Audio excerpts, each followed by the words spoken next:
કે અશુદ્ધ કે ગંદુ પાણી પીવાથી રોગ થાય એવી આપણને સમજ છે, તો અશુદ્ધ કે ગંદા વિચારોને કારણે મારા જીવન પણ રોગિષ્ટ બની જાય એ વિચાર કેમ નથી આવતો? કેટલા વિચારો અહીંયા, એમ કોઈ ફિલ્ટર જ નથી, વિચારોમાં કોઈ ફિલ્ટર નહીં. તમે જોજો, ગમે આવવા જ દો, આવવા જ દો, આવવા જ દો. અને આમાંથી જે વિચારો આવે છે સાહેબ, જે વિચારો આવે છે, કોઈ પણ જાતના ફિલ્ટર વગર એ વિચારો આવે જ જાય છે, આવે જ જાય છે, એ જ જીવનને બરબાદ કરે છે.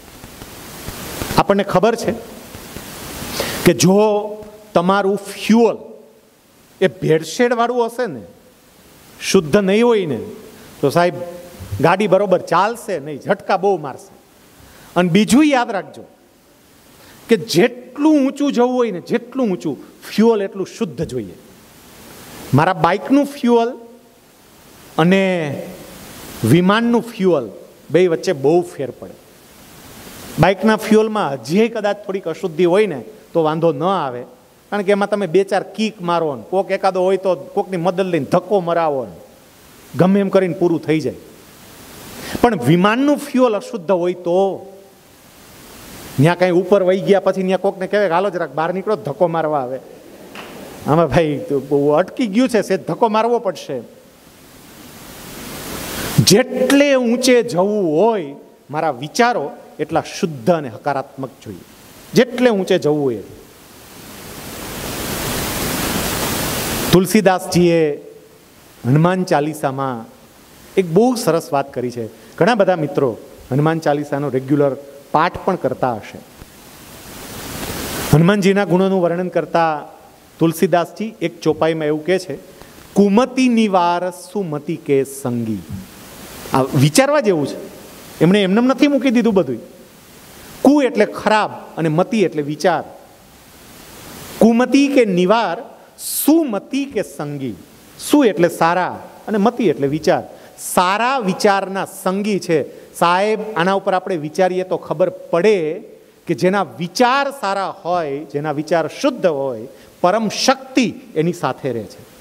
હનુમાનજીને તેલ ચડાવવાથી હનુમાનજી સાથે ના રહે, હનુમાનજીને સિંદૂર ચડાવવાથી હનુમાનજી સાથે ના રહે, શનિવારનો ઉપવાસ કરવાથી હનુમાનજી સાથે ના રહે. મારા શુદ્ધ વિચાર હોય તો એ પરમ શક્તિ મારી સાથે રહે. અને એટલે જીવનમાં સુખ પ્રાપ્ત કરવા માટે સૌથી પહેલી બાબત એ કે મારા વિચાર શુદ્ધ હોય. આપણા ઋષિ મુનિઓ પણ આપણને એક બહુ સરસ વાત સમજાવે છે. આપણે કોઈ પણ કામ ચાલુ કરવું હોય ને એટલે લગભગ પરિવારની અંદર તમે જોજો, ચોઘડિયા પહેલાં જોવે, ચોઘડિયા જોઈ અને પછી કામની શરૂઆત કરે. આ ચોઘડિયાની સંખ્યા કેટલી છે કોઈને ખબર? ચોઘડિયા કેટલા? એમ દિવસના રાતના એ તો બરોબર છે, દિવસના ચોઘડિયા અને રાતના ચોઘડિયા, પણ દિવસના કેટલા? એમ ચોઘડિયાની સંખ્યા કેટલી? 1 2 3 4 5 એમ કેવી હોય તો કેટલી છે? 8. 1.5 કલાકનું એક ચોઘડિયું હોય. સવારના 6 વાગે શરૂ થાય, સાંજના 6 વાગે. જો અત્યારે દિવસના ચોઘડિયા પૂરા, આ રાતનું પહેલું ચોઘડિયું ચાલુ થયું છે અત્યારે. 8 ચોઘડિયા. પણ હવે છે ને ઘરે જાવ ને ત્યારે કેલેન્ડર હાથમાં પકડજો અને ચોઘડિયા જોજો. ચોઘડિયા છે ને 8 નથી 7 છે. 8 નથી 7 ચોઘડિયા છે. એ 7 ચોઘડિયામાં એક ચોઘડિયું ન્યુટ્રલ છે, તટસ્થ. સારું પણ નહીં, ખરાબ પણ નહીં, ન્યુટ્રલ છે, એકદમ તટસ્થ ચોઘડિયું. 3 ચોઘડિયા સારા છે અને એને પણ સરસ ક્રમમાં ઋષિમુનિઓએ ગોઠવીને આપ્યા છે, શુભ, લાભ અને અમૃત. અને 3 ચોઘડિયા ખરાબ છે, એને ઉતરતા ક્રમમાં ગોઠવીને આપ્યા છે, ઉદ્વેગ, રોગ અને કાળ. સાહેબ આ ચોઘડિયા દ્વારા પણ આપણા એ આર્ષ દ્રષ્ટા ઋષિમુનિઓ આપણને જીવનના સુખનું સાચું સરનામું આપી જાય છે. સાહેબ એવું કહે છે કે જગતની પ્રત્યેક વ્યક્તિ ચલ ચોઘડિયા જેવી તટસ્થ છે. પ્રત્યેક વ્યક્તિ ન્યુટ્રલ, કોઈ સારું પણ નથી, કોઈ ખરાબ પણ નથી, કોઈ હોશિયાર પણ નથી, કોઈ નબળું પણ નથી, બધા તટસ્થ છે, ન્યુટ્રલ છે. પણ એ વ્યક્તિને વિચારો કેવા મળે છે, એ વ્યક્તિની આસપાસ કેવી વ્યક્તિઓ રહે છે, એના આધારે કાં તો એની યાત્રા શુભ, લાભ અને અમૃત તરફની થાય અને કાં તો એની યાત્રા ઉદ્વેગ, રોગ અને કાળ તરફની થાય. મારી યાત્રા કઈ તરફની થશે, મારી આજુબાજુ શું છે ને એના આધારે નક્કી થાય. અને એટલે જેમને સુખી થવું છે સાહેબ, સુખી જીવનનો પહેલો સિદ્ધાંત મારા વાંચન અને અત્યાર સુધી અનેક લોકોને જે હું મળ્યો હોય, અનેક લોકોએ મારી પાસે જે પોતાના પ્રશ્નો રજૂ કર્યા હોય, દિલથી પ્રશ્નો રજૂ કર્યા હોય, એને આધારે હું આપને કહું છું કે સુખી થવા માટેનો પહેલો રસ્તો તમારી આસપાસની વ્યક્તિ અને વિચારો હકારાત્મક, પવિત્ર અને સારી રાખજો. કારણ કે એ જ આપણા જીવનની અંદર અસર ઊભી કરતા હોય છે. હું ઘણી વખત એક વાત કરું છું. એક વખત છે ને એક સિંહણ એમણે બચ્ચાને જન્મ આપ્યો અને જન્મ આપીને બિચારી સિંહણ તો મૃત્યુ પામી, મરી ગઈ.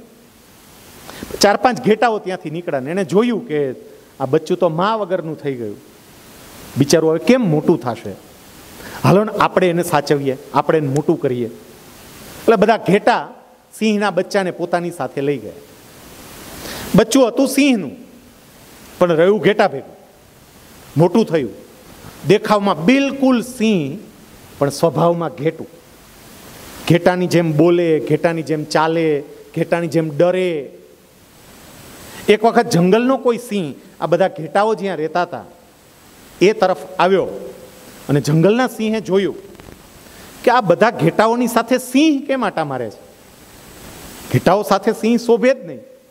એમણે નક્કી કર્યું કે મારે પકડવો જોઈએ, એને એનું રૂપ સમજાવવું જોઈએ કે ભાઈ તું કોણ છો.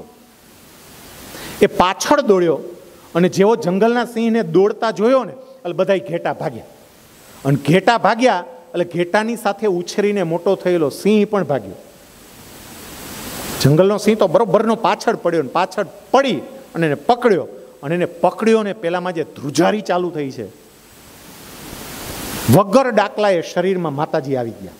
આખું શરીર વાઇબ્રેટ મોડ ઉપર મુકાઈ ગયું, ધ્રુજે. સિંહે પૂછ્યું પણ આટલો બધો કેમ ધ્રુજે છે તું? કે બીક લાગે છે. કોની? કે તમારી.